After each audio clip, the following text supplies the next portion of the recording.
Elliot ydw i, myfyrwyr yn fy mlwyddyn olaf yma ym Prifysgol Caerdydd. Heddiw yw Diwrnod Agored, a dwi'n mynd i dangos chi o gwmpas. Stop gyntaf yw'r derbynfa. Yma gallwch cael prospectus, rhaglen am y dydd, mapiau a unrhyw gwybodaeth arall.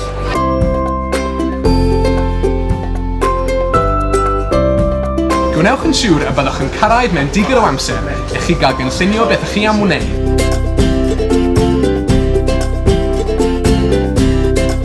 Gofynnwch ein cynrychio'r myfyrwyr unrhyw cwestiynau. Edrych allan am y crysau oren. Mae'r Diwrnod Agored yn gyfle gwych i chi gael gweld sut y byddwch yn gwario'ch amser yma a sy'r amgylchedd a'r dulliau yn addas i chi.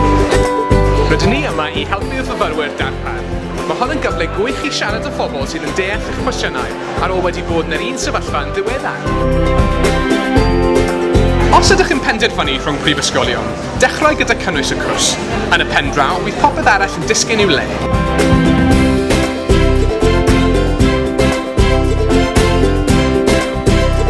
Mae Diwrnod Agored yn ei galluogi chi i cael gwybodaeth am nifer y cwrsiau gan ymweld â'r adeiladau academaidd. Trwch cwrdd ar tiwtor mynediad i gael gwybodaeth ychwanegol sydd ddim ar y we. Wnewch yn siŵr eich bod yn gwneud amser i weld yr undeb myfyrwyr. Gartref i dros 200 o gymdeithasau, 50 o glybau chwaraeon, mae wastad yn cael ei enwi fel un o'r mwyaf a'r gorau yn y wlad.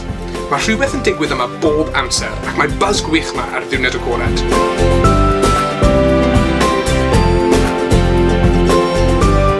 Mae'r babell sinema wastad yn boblogaidd.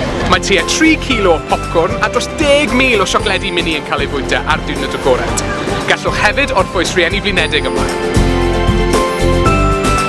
Gallwch fynd ar daith bws i weld canol y ddinas, neu neuaddau preswyl.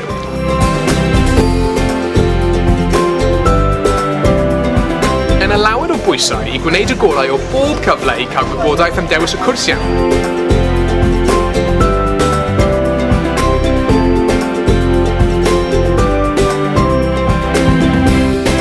Unwaith y bydd eich cwrs yn cael ei dewis, bydd y gweddill yn dilyn. Dwi'n siŵr bydd rhywbeth yma yng Nghaerdydd i cadw chi'n brysur.